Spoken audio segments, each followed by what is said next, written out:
Minnesota Vikings made a move. They decided, hey, we'll be the team that signs Daniel Jones after getting cut by the New York Giants. The Minnesota Vikings are currently 9-2. They are definitely one of the better stories in the NFL this season. No one thought they were going to be bad, but no one really thought they were going to be this good, this competitive. And I think it's all about how they got to this 9-2 spot to begin with. The fact that the Vikings are 9-2, they're down Darrisaw. TJ Hawkinson wasn't healthy to start the season. Justin Jefferson missed time with injury.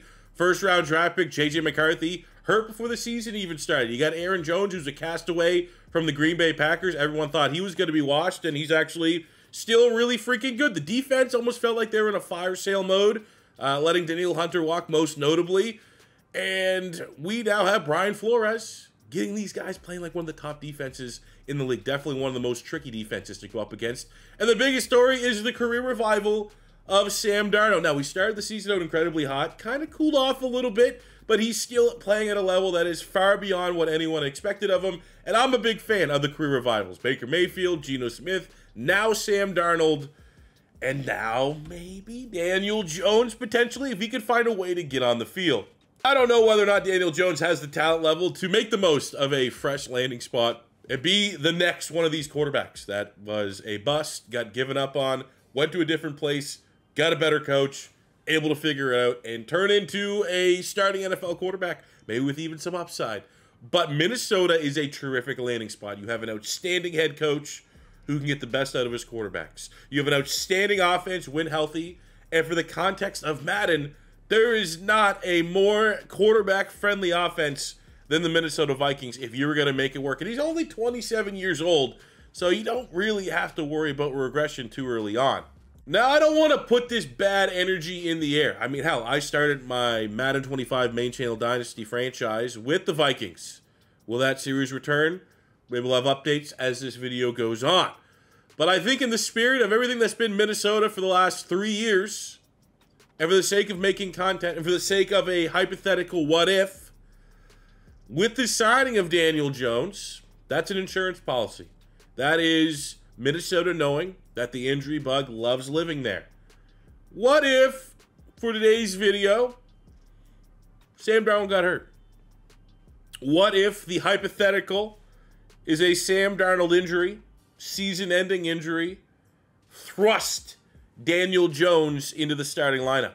And what if Daniel Jones, 27-year-old, much like Sam Darnold, 27-year-old, gets the power of becoming the starting quarterback from the Minnesota Vikings, and all that comes with it, with throwing it to Jordan Addison, TJ Hawkinson, and most notably Justin Jefferson, and starts a little bit of a career revival? What happens then?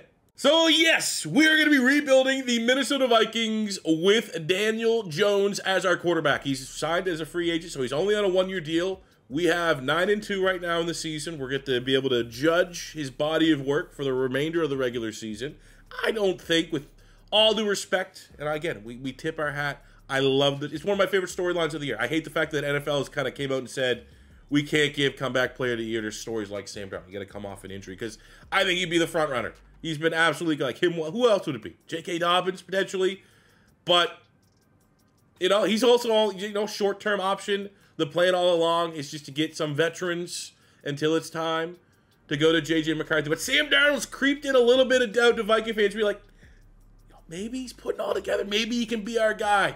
But unfortunately today, Sam Darnold got that injury, and now we got to put all of that hope and optimism on Daniel Jones. Believe in the coach. Believe in the system. Let's see if we can win a Super Bowl with Daniel Jones as the quarterback of the Minnesota Vikings. I think right away, Week 13, at home against the Arizona Cardinals. You know, Sam Darnold, Tommy John surgery, his future's in doubt. We're inheriting this timeline. Please, just let me entertain you a little bit. The reason why I think ultimately this is going to work, and why I want to do this, one, is I am always going to be a career revival fan for my type of content. I love the story of the underdog. I love trying to tell the story of the underdog. But two, it's the landing spot. If Daniel Jones went to 15 other teams, I'm probably not making this video. But I know, and we all know, that you can pop off offensively with almost, I don't want to say almost any, but any decent quarterback is going to have a great opportunity to develop in Minnesota. Point blank period. We saw it last year. We did Josh Dobbs videos. Those were fun. We did it with Sam Darnold earlier in the year. So I'm very optimistic that this is going to work out and we're going to have a good time with Daniel Jones. But first things first, let's at least hop on the sticks and see how well and how quickly he's got cut up to speed here. And let's be honest, just start with the Justin Jefferson. You'll be fine. Pretty crazy, too. After only one practice, Daniel Jones has got one skill point. Now we're going to work on making him a perfect scheme fit. Kevin O'Connell and everything we want a Vikings quarterback to do. But great start. Already getting one skill point from one practice. It's match made in heaven, potentially. Oh, look at him looking like $1 million out there. Let's go, Danny Dimes. Let's go, buddy. First completion in a Vikings uniform. I don't know. You got a lot of options here. Let's squeeze this one into Hawkinson. At the sticks, matched up against Buda Baker. No worries. Big gainer there by TJ. 27 yards. Not a bad first completion. You know what Daniel Jones can do? Everyone forgets. Sometimes he does get tackled in wide open space by the turf monster, but he could tuck and run. And he gives a dual threat ability that the Vikings didn't have with Sam Darnold.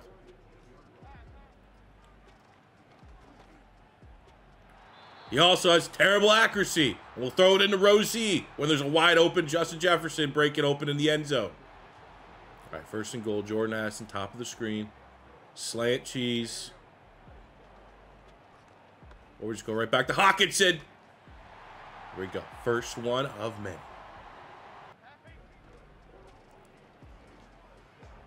That's a dot. All right, let's bring it in here live. I said I would talk about the future of the Vikings franchise. Don't know. This happened to us before. For those of you that remember, we did the Carolina Panthers franchise, and then the Panthers were like really good, and it kind of dampened the series in a standpoint of, you know, this team's no longer really a rebuild team. I'm kind of picking one of the best teams in the league. Now, we had an outstanding draft the last time we were the Vikings. I had one of my best drafts ever, so there is an element of like, I don't want to enjoy the fruits of my labor of drafting well, but I'm just out of, I don't know. Don't really have much motivation to go back to the Vikings. And it is what happens. If I pick the dog shit team, go. I mean, I definitely think I would return to it. Like I was thinking, like originally, like there was a toss-up. Raiders were a team I wanted to do for my franchise. They'd still be interested. They're dog shit. But with the Vikings being good, and generally I've been staying away from like gameplay in Madden 25. I've been a menu merchant. I'm thinking we just do pink slips. And I'm not going to say we do pink slips and then I never go back to doing, and we open up the little slants here, and doing another channel franchise. But what interests me right now, going in and taking over my world of the Vikings, which is vastly different than where they are in real life, already is a very good team, is pretty low. Starting a pink slips franchise, which, look at that, easy slants. Which, I mean, I don't even know what my plan is going to be if I take over a regular franchise, if I do a creative team. But just generally going to do like something pink slips. I think that's kind of where I'm at right now. Maybe this will be our nice little hurrah to Vikings fans that might be a little upset with that news. We're giving you a free Daniel Jones rebuild where I just hypothetically ruined your season and ruined your career revival guy to shoehorn in another career revival. That's great, huh? Thumbs up, like button, hit the subscribe button. I mean, hey, it wouldn't be Daniel Jones off the street without bullshit interception. Well, no, hey. Want to know the Daniel Jones era? Did throw a pick, but more good than bad. Over 300 yards, hat trick and touchdowns. Let's close this season out and go on a playoff run and earn himself a new contract extension. He's loving it. Daniel Jones comes in at 9-2, finishes the season at 12-5. We finished with the top 5 offense. Defensive ranks are pretty good. We win the NFC North now, of course, because EA decided to stop doing those live starting point updates for franchise mode because I don't have an answer to that. Like, Detroit's not particularly good in this world, but I mean, Minnesota's hanging with the Lions. I could see a couple Jared Goff stinkers and the miraculous form of, in this scenario, Daniel Jones. I mean, the Vikings are going to be right there until the very end, I think. I don't necessarily know if the wheels are going to fall off until the playoffs. But Daniel Jones came in. I mean, he also began, because it's not the realistic stats. I think he had like 12 touchdowns with the Giants. But he ends up as a, as a full season start here. 2,700 yards, 28 touchdowns, 9 picks. That's like roughly playing half. Hey, get the job done here. And I was actually kind of surprised. Most of these guys stayed in line with like their trajectories, their average per game. Aaron Jones, 1,200, almost 1,300 yards, 7 touchdowns. Kind of what he's in line for this year. I think another full season of Daniel Jones as our starting quarterback. We're going to see some more rushing numbers out of him. Receiving. Got over 1,000 yards. Now, this is the only one. I think Justin Jefferson's right now on pace for like 85 yards a game. So a little bit light on the yards. We do get 2,000-yard receivers. 18 touchdowns over Justin Jefferson is very, very good. We got almost 700 yards, 5 touchdowns for Hawkinson. Jalen Naylor's kind of developed a little bit for the Vikings. He has 5 touchdowns in real life. He finished with 5 touchdowns here in the sim and almost 700 yards. So I feel pretty good about all those numbers offensively. Defensively, Cashman and Pace, leading tacklers. We got 13 sacks from the rookie Dallas Turner, 10.5 from John Grenard, 6 from Harrison Phillips, 6 interceptions from Byron Murphy Jr. That's exactly what we need. Looking at the secondary, I know we're kind of focusing more on the offense because there's a Daniel Jones themed video, but you want the defense to play well. We don't have a great young secondary, so someone like Byron Murphy, 6 interceptions, that could propel him off that star dev up to a superstar, which is very much welcomed. Unfortunately, we didn't get any award winners, so we just get to, focus on the team. And the team right now needs to host the Seattle Seahawks, and with Daniel Jones as our quarterback, get a playoff win. Feel like a playoff. I felt like a playoff win would have given us a nice little kick in the ass in terms of confidence that Daniel Jones is the guy. And unfortunately, back to the drawing board. But we will commit to him because, hey, it's a fantasy rebuild. Steelers end up beating the Eagles in the Super Bowl. Interesting. Jalen Hurts MVP. Interesting. But at dev traits on the roster, Daniel Jones didn't go up dev trait. We have Darnold and McCarthy, which interesting decisions need to be made. I also didn't do any in-season free agent signings, so it's all going to be all or nothing with that one period right before free agency starts. So that's a little bit risky. I probably could have handled that just a little bit better. On the defensive side, wow, Byron Murphy didn't go up anything. Dallas Turner had a great rookie season. No dev trait there. Yikes. All right, so we have $105 million. And we're going to have to go ahead and just make this call right now. No, don't decline this. There we go. 3-year, $30 million, Daniel Jones. Outside of that, we can bind him. Think he's absolutely worthy of an extension. 27 years old. What's the franchise tag on a safety? 1 year, $20 million. I'm not spending that money elsewhere. I hate that I had to do that. We have Byron Murphy Jr. We're going to hit him with a player-friendly deal coming off a 6-interception season. Aaron Jones probably earned himself a contract, but 2 years, Cam Akers is there. We got Robinson they made the trade for in season. But I think ultimately, a lot of dudes at best of luck elsewhere. Going to free agency, a 3-4 defensive end, which of course, not really getting much in that department. And a corner depth would be the 2 positions that I would like to try to invest this $67 million of available cap. But, of course, no real any upgrades, so I think we'll punt here and look towards the draft to improve those 2 positions. So the Vikings are on the clock at pick 23 in the 2025 NFL Draft. Again, kind of stated our needs. We're going to pass on quarterbacks. We're going to go with Daniel Jones. We need corners, which I probably didn't get a good role. We have Dalen Everett. It's the last available first-round potential corner. I don't think the value is there because we're kind of picking through the scraps. On the inside, we have Tyleik Williams. Little bit of a reach. Would be a scheme fit. Jordan Birch, day 3 talent. Yikes. Scouted Shamar Stewart, not offering much value either.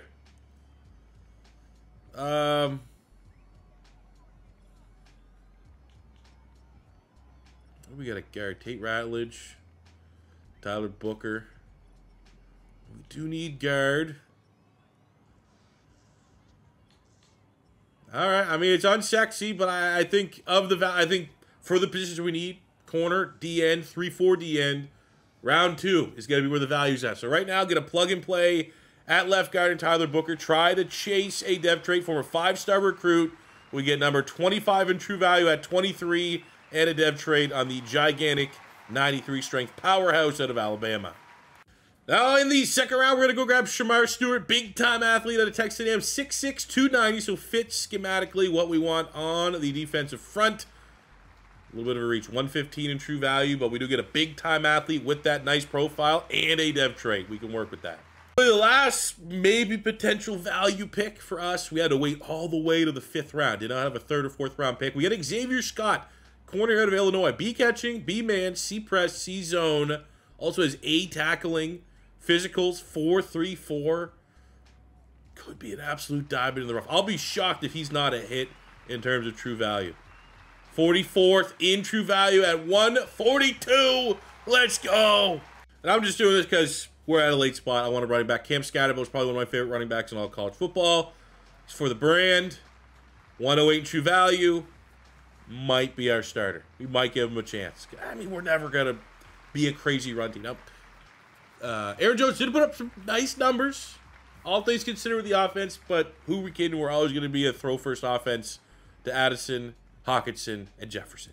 So look at our draft recap. Limited class, but look at the value. Scatterbo 70 normal. Scott 73 with a dev trait will likely be a starter for us. 70 for Shamar Stewart with a dev trait likely will be a starter. And Tyler Booker 75 with a dev trait will absolutely be a starter. So great value. Kill the draft process. And now we're ready to go into a full season of Daniel Jones here in year 2 of this Daniel Jones Madden 25 Minnesota Vikings rebuild. So as we start year 2, I thought it would be fair to rip the Band-Aid off. Clearly a essentially rookie quarterback, 77 with a star dev trait would be worth something, and no trade offers for J.J. McCarthy. So might have to wait to the offseason around next year's draft time, but I think it's just best for both parties to split. He's not the feature player in this video, so we might as well try to get some value while we're here. So coming out of the bye in year 2, not ideal, 2 and 4. Still plenty of time to turn around. We'll upgrade our players. Brutal schedule. I've been like just simming week to week to week to week, and it's like, all right, we got the Bengals, we got the Ravens, we got the Steelers, we got the Niners, we got the Cowboys, we got the Chiefs, Eagle. It's just, you know, I'm not going to necessarily hold this. This is probably one of the hardest straight-up schedules I've seen in quite some time. So we're going to take this opportunity to get some fresh air, start the barrage of L's, and look at some contracts here with the 5th-year option for Jordan Addison, which we'll pick up for sure. Van Ginkel's kind of surplus. Josh Metellus. We got Bynum on the tag. Okay, we definitely want Ivan Pace to stick around. I think we bumped that up to 5 and 7. That should be enough. 5 years, $60 million locked down. The beast in the middle. We have Bynum, who we wanted the long-term extension with him last year, and he was just playing a little expensive. 530 didn't get it done. I bet you 531 would get it done, so we'll try that. And I think, you know, Metellus, I mean, there's just no interest. I don't want to necessarily oh, okay. Take that deal. So we're just scratching and clawing our way above 500, 7 and 6. A very important divisional kind of home stretch. But look at those last 2 wins. We beat the Chiefs. We beat the Cowboys. And when we beat the Cowboys, it's a Daniel Jones Player of the Week performance. 5 touchdowns. Let's go. Now, unfortunately, regular season did not go the way that recent memory, toughest schedule. Like we lost all 3. Packers, Lions, Bears, finished with a win, very marginal win over the Browns, which it's one of those garbage time wins that you never want to see because it only hurts your draft position. But you still get the offense, almost a top 10 offense. And I think we get a little bit better role on the schedule and not have to run we played the NFC East and the AFC North. And then we also had the Chiefs. Not fun. The absolute gauntlet. I think a bad year. I'm not going to hold it against Daniel Jones. We still got him on a contract for 2 more seasons. I'm cautiously optimistic next year. Looking at the stats, Danny Dimes almost top 10 in both quarterback stats. However, way too many interceptions. Got to cut down on that. We can work with the yards. We can work with the touchdowns. Let's shave about half of that. I'll give you 12. 12, 13 picks at the most. 19, flirting with 20. We're trying to get you to get some dev traits here before you're 30 and you're beyond the point of no return for development. Scatabo as our starting running back. I mean, at least that kind of worked out. Receiving, we have 1,100 yards, 13 touchdowns for Justin Jefferson. Just under 1,000 for Addison. Naylor's really emerged here. Hawkinson with a great season. Defensively, Ivan Pace, 99 tackles, 8.5 sacks. Grenard, 8 from Dallas Turner. The rookie Stewart, 10 TFLs, 4 sacks. Cashman, 2 picks. We got interception from Xavier Scott, who did have a dev trait. I was curious about star dev. I imagine most of our rookies that did have devs are just star. So it goes with the dev traits. Tyler Booker, hidden dev, just a star. No dev traits up or down for anybody else. And again, I think with the output, positive output, Daniel Jones was definitely in line to go up dev trait. He went from, I think, 70 was where he started. So he's got a +4. Just maybe a little bit on the slow side. I think, honestly, I'm going to need to cheese it in regards to I'm going to fire the OC and bring in one with QB Guru so we can shovel those kind of points onto there and give him a boost. Might be a much-needed boost for this time in his development. Shamar Stewart was hidden dev, just a star. As we saw, Scott was hidden dev, just a star. No dev traits gained across the board. All right. It's, you know what? It's no dev trait regressions across the board, so we'll take it going into year 3. So we're going to the offseason off a disappointing campaign. Where do we need to get better? We need a new center. Probably can facilitate that through the draft. Could always look at a run. Scatabo is entering a sophomore season as a 75. Could work with that. Wide receiver 3. Just didn't really want to pay Jalen Neal. Even though, I mean, he's putting up big time numbers and the wide receiver 3 will eat. But again, I think that's something that might be... It's just Addison's going to get paid. Jefferson's already paid. Do we really want to pay a third wide receiver or get one on a rookie contract? Defensively, I mean, if you break it down like, you know, Turner, now with Van Ginkel hitting the open market, it's going to put, you know, more as a traditional edge. Probably need a 3-4 defensive end. Could always look at nose tackle. Could look at bringing in another corner, potentially. Harrison Smith retires, so that takes Metellus, who's been playing that third corner spot. He's not going to start at safety. So, yeah, third corner, 3-4 defensive end, center, wide receiver 3, competition at running back, all to retool and try to build around Daniel Jones, who for hopefully, fingers crossed, next season cuts down on the interceptions. And I think we have one more prime year, one more great opportunity to get him up a dev trait. You know what? I'll give credit where credit's due. Usually I don't get any good roles. I did say I need a center, and the best available free agent is a center, but obviously, through years of rebuilding, center is easily the least important position on the offense. So, you know, we're going to more so look at like a mid-round pick. Third rounder in that area code, not $14 million a year for a center. Right, because we stunk, we get a decent pick. 14th pick of the 2026 draft using realistic classes so we don't, you know, get the benefit of, honestly, I take advantage of the Madden-generated classes. With pick 14, I did fully scout corners, and then with my individual scouting, I picked a couple 3-4 defensive front players. Doesn't look like I'm going to be able to get a center, but it's, again, the least important position in my personal opinion on the offense. So it's kind of like fullback. We got Dante Corleone, who definitely fit on that front. The Godfather, A-Power, B Finesse, B Block set at Cincinnati 6'1", big-time athlete. So that looks pretty good, and he's scouted as a first-rounder. Honestly, I'm probably just going to take whoever looks the best out of the D-tackle and or corners that are available. Look at the corners that are available. We got Mansour Delane out of Virginia Tech is a first-round talent. Is there any absolute steals? Look down here. Julian Humphrey out of Georgia. First, second-round talent late. We got Jordan Hancock, Ohio State, second, third-rounder. Look at that. Second, third-rounder on Javion Cole from Texas. So we got a lot of depth at corner. So even though there's some nice options here at the top end, you know, I think Humphrey's a guy that we could probably wait till the second round, maybe even the third round. He's going to pick 91. Got a first-round talent in Delane who could be there. Come our second-round pick at 28. Or, no, do the math. Will be 46. That'll be close.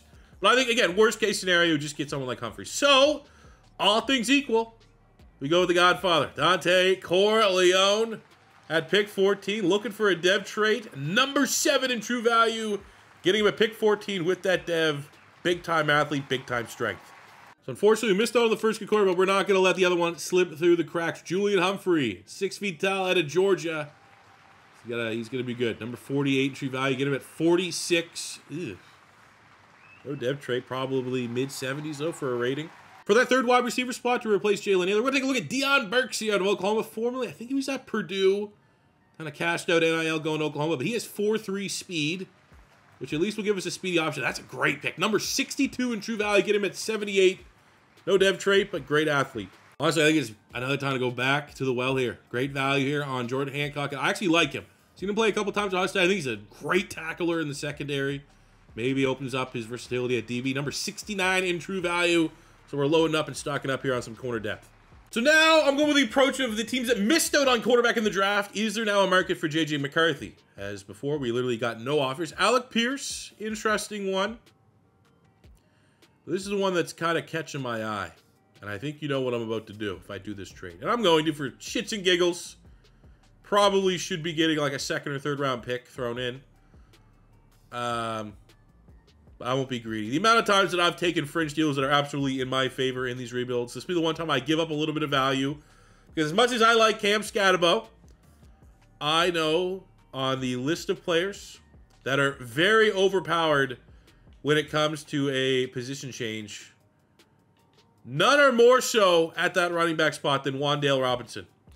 And I think he's going to be, let's go here just quickly before we look even at the draft recap, just to see what kind of play. Because, I mean, he could definitely be our wide receiver 3. I still think he can be our wide receiver 3. We can put him in the slot. We can have Scatabo. He can literally be an all-out gadget player. But he goes from an 83 wide receiver. And when you move him to running back,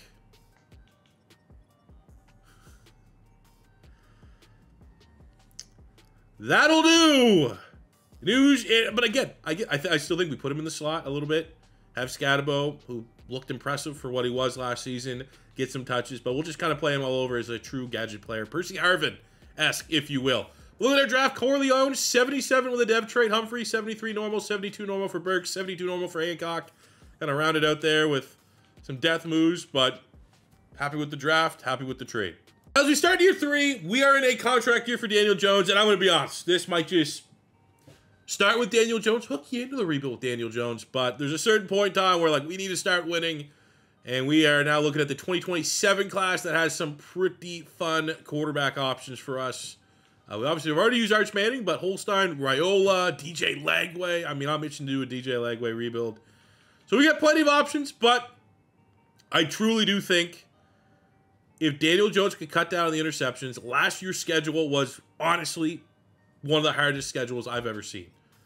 We had, again, the NFC East, who are motherfuckers to play in this game, the AFC North, which are, you know, and not only did we play the 2 toughest divisions from like a Madden sim standpoint, we also had, again, Bengals, we had the Chiefs, it was just an absolute gauntlet, on top of the fact that Green Bay's a pain in the ass, Detroit's a pain in the ass, Chicago can be annoying. But look, we got Carolina, we got New Orleans, Bears, Rams, Bucks, Patriots, Jets are not particularly good right now. We got the Jags. So, like, this is looking like a lot more favorable schedule for us to make the most of all our weapons and Daniel Jones in particular. So, let's take a quick look here at the roster. Another thing that's great for Madden is, for whatever reason, last patch, you can't auto-reorder your depth chart. Like, even though you hit generate this, look, nothing happens. So, that's awesome.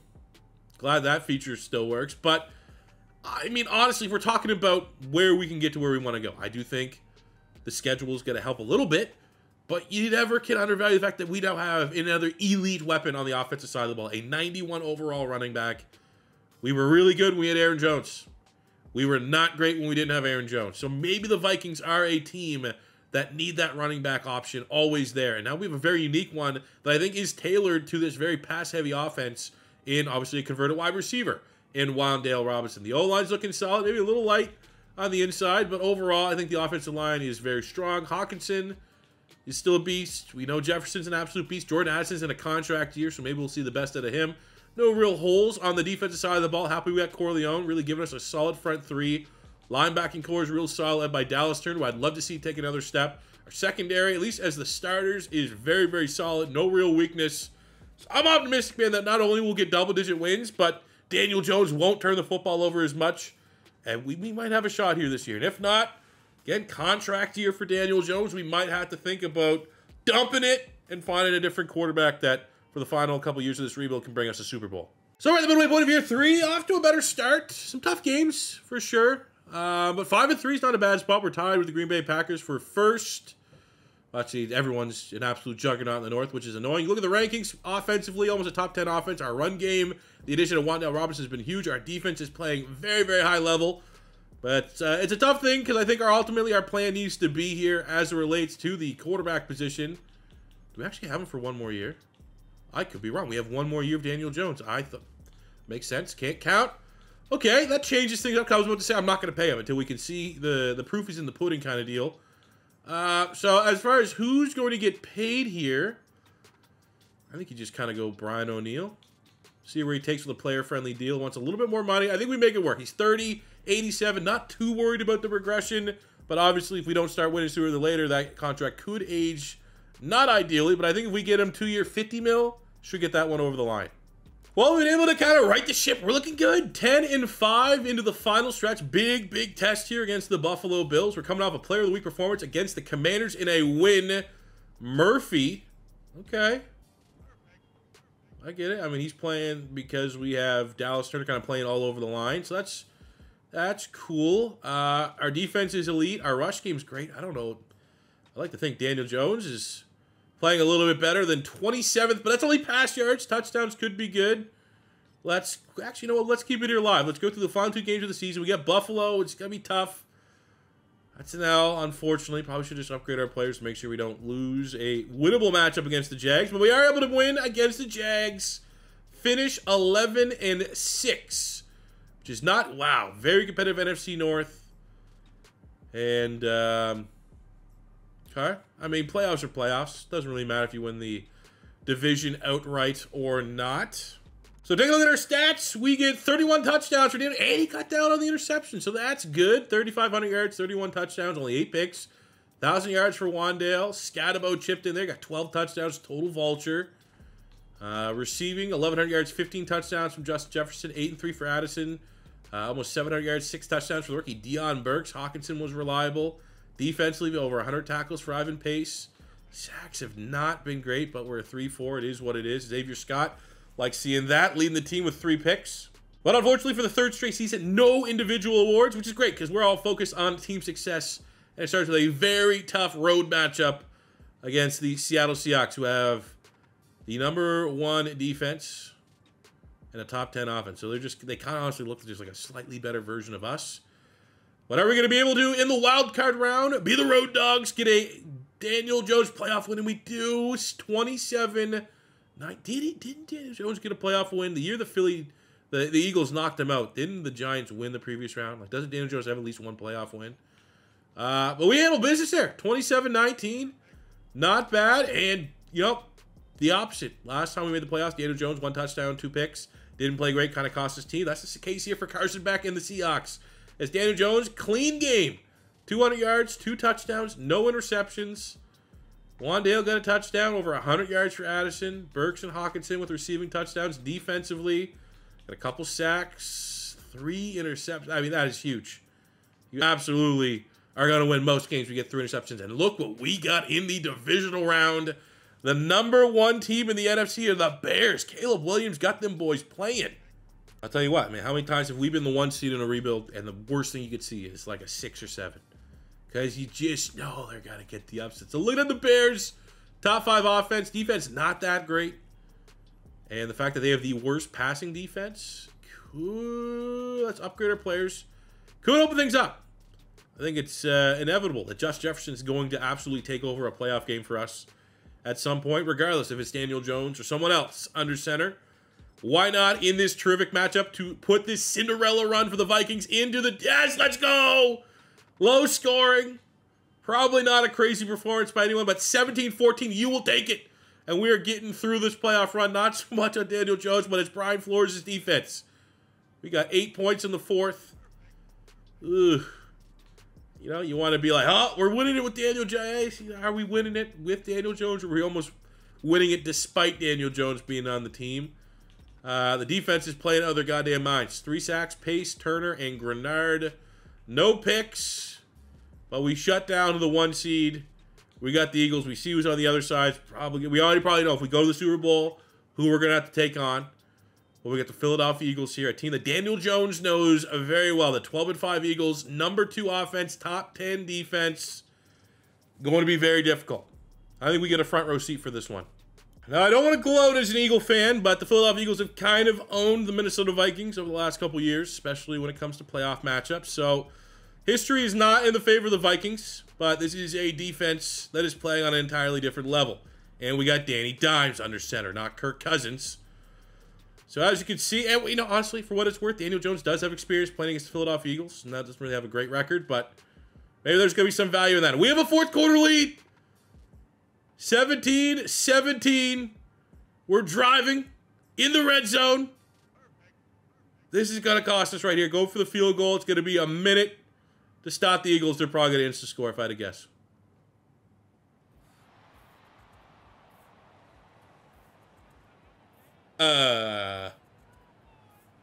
Defense wins championships. Daniel Jones is a steady hand. And the Minnesota Vikings in year 3 of the Daniel Jones era are in the Super Bowl. Hopefully, the Steelers beat the Chiefs, and it's a lot more attainable. But look at Daniel Jones. Almost 75. He's just efficient. We don't need him lighting up the scoreboard. He did have a turnover, but he did his job. Ran the football well. 2 touchdowns for Hawkinson. Defense, did their job. Couple sacks there. Didn't give up a whole lot of yards from the look of it.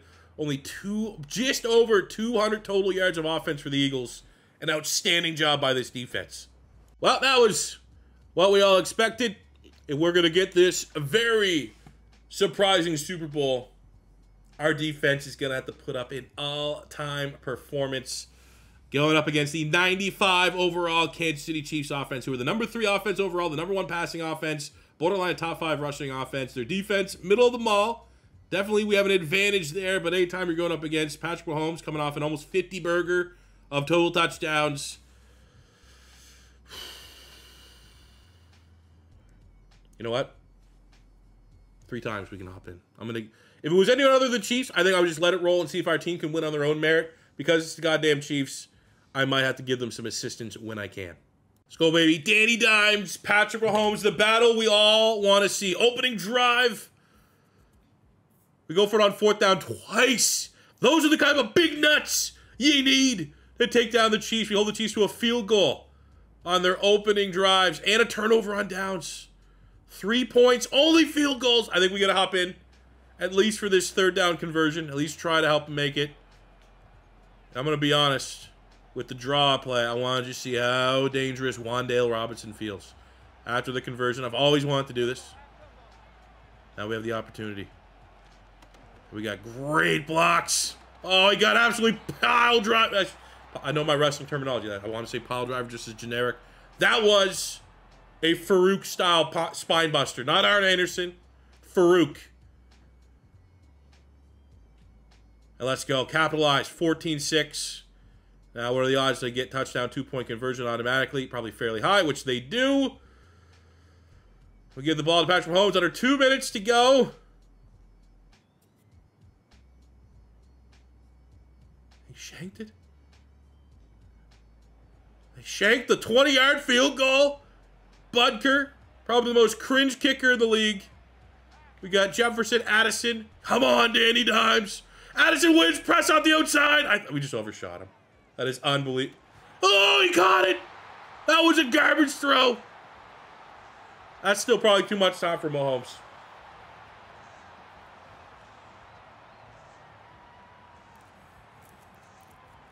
My totally real Cuban link here. I want to use it for good luck.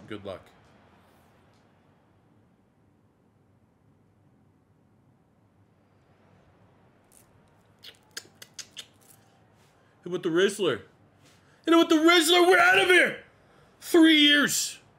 On one of the most, probably 3rd most overpowered offense in Madden. Daniel Jones is able to bring them a Super Bowl. Was it the addition of Wan'Dale Robinson? No, let's be honest. Our defense did it. Brian Flores' defense. Dallas Turner. the continued growth and development of the secondary. We've honestly drafted particularly well. We've put a lot of high round investments on the defense because the offense was already pretty much plug and play. Randy Moss probably pretty happy. See that one finally. His Vikings get a Super Bowl. The curse is broken, and I appreciate, Sam Darnold being a team player for this video to get out. He knows what I think about him. He knows there's a channel, the C4 YouTube channel, loves the storyline. Daniel Jones, 100% completion percentage. I threw the ball twice. 15 of 15. 184. 3 touchdowns, no picks. Jefferson, quiet game. Had to use other role players.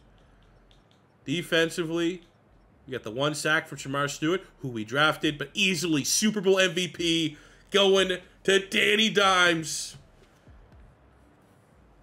I would have been annoyed if we lost this. And, Daniel Jones, he's already regressing. He's at his ceiling. He's at his skill cap. Whatever you want to break it down. Let's go.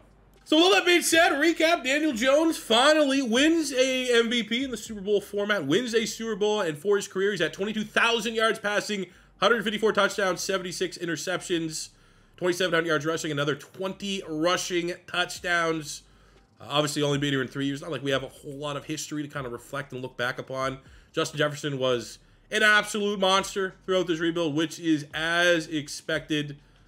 Defensively, nothing too crazy. We were kind of very much at the disadvantage of rocking with a 3-4 defense, which is not really the best in Madden for the most part. And honestly, if we would have lost this, I think there would have been a lot of changes. I think I would have got fed up. I think we absolutely would have fired the OC to bring in a QB guru to kind of manufacture as high of a rating as possible with Daniel Jones because he's absolutely at his ceiling. But we got a good +3 here nonetheless because he's just in his back. He's Super Bowl MVP. What, 15 for 15 at a perfect Super Bowl as a quarterback on his Nick Foles shit. You know what? To end it off, we'll put old C on his chest. He earned it. The complete career redemption of Daniel Jones has been complete. So with that being said, fellas, please let me know in the comment section below which rebuild you guys want to see next, be it in college football or Madden 25. One of the most upvotes, I will strongly consider making our next rebuild. If it is your first time stopping by, don't be afraid to hit that subscribe button. We're working towards our goal now of 200,000 subscribers on the channel. And that'll do it for me today, guys. Hope you enjoyed the topical rebuild. Had a little bit of fun with it with Daniel Jones on the Vikings. And I'll see you guys back here. I think we're going to have a little FIU action tomorrow. Rolling into Thanksgiving. Going to have a good time. It's Canada. I love just chilling. Watching football all day. Have a little nap during the Giants-Cowboys game. But everything else should be absolutely awesome. So I hope all you guys have an awesome holiday. And I'll see you on the next one. Peace. I love you. Have a good one.